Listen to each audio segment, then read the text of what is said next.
Hello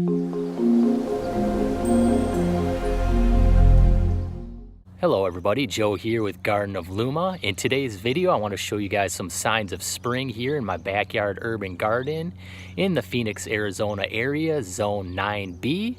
I am in a desert climate, so it is typically hot and dry, but it has been anything but that this winter.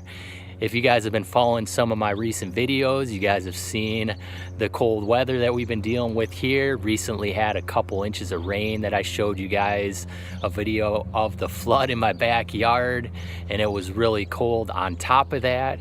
And so I did a quick check today. The recorded temps has shown that we have been under 40 degrees for 59 nights out of this winter.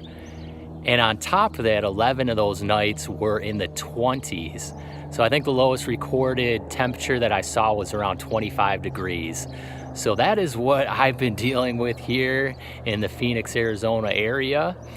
And so I want to show you guys a little bit of what's going on. It was 75 today, beautiful. I think we are finally moving away from that cold stuff. So let me show you guys some things that are showing signs of life here in my backyard. All right, so here are some of the peach blossoms here. And my peach tree is about done blooming now. As you can see, some of these flowers are kind of wrapping up now here, getting ready to turn into peaches. So peach tree is looking good.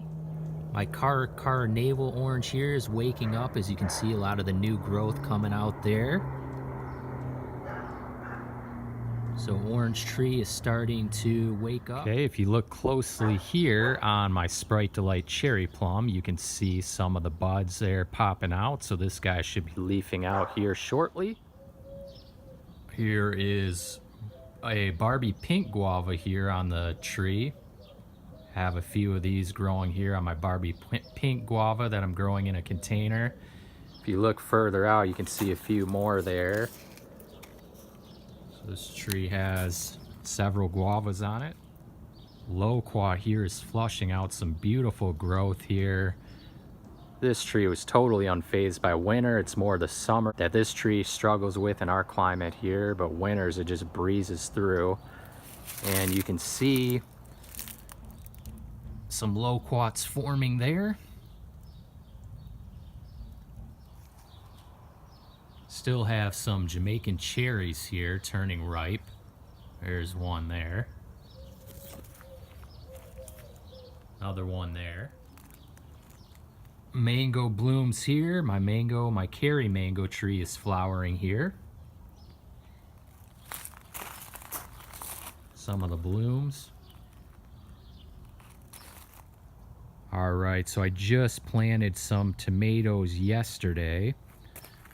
These two varieties here are an early girl variety as well as a Juliet. So Juliet is first time for me. I've never tried this variety before, but it kind of looks like a cross between a Roma and a grape tomato. So it's a little bit smaller, but has that shape of a Roma.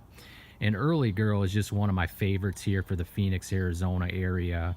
So for those of you guys growing tomatoes in my area, definitely want to get them going as soon as possible. I like to do transplants. And so you either start your seeds indoors around New Year's is when I generally start, or you buy transplants right around this time. The sooner the better, because as you know here, it's a race against the heat for tomato plants. So you really want to get them in as quick as possible, get varieties that fruit as quick as possible. So these varieties here supposedly produce fruit in about 60 days. Early girl, like I said, is just a tried and true variety for our area that I like to do every year. And I just really like the taste of the tomatoes as well. They're just a nice medium size sweet tomato that's just good for salads and pretty much anything. So I also have my two different cherry tomato varieties that I'm hardening off here, as you can see there in the back, that I did a video on recently of these indoors. So I'm getting those guys ready to put here in one of my raised beds. I've also prepped this bed here. I still have the fava beans going back there, but this will be watermelon there. And then I'm also gonna do some peppers as well as zucchini. So that's what's going in these 2 beds. Here you can see the mulberry is waking up, coming to life here. Should be fruiting fairly soon. Had to show you this volunteer sunflower here. Just came out of nowhere. I had a bunch of sunflowers growing last year. Just came up from seed. Made it through all the cold nights and everything. Looking pretty good here. So I'll probably do a few more of these this year. These are great for hot, dry climates like the desert or the Southwest, wherever you may be. Lastly, I wanted to show you guys snap peas. Just growing up here like crazy and producing here. All right, so there you go. There's just a quick video there showing you guys some of the signs of life here. I know it's been a little depressing lately for those of you guys here in the Phoenix, Arizona area, or those of you guys that may be buried in snow right now. You know, spring is coming soon. Check me out at gardenofluma.com for more tips on gardening, especially in hot, dry climates. Thanks for watching.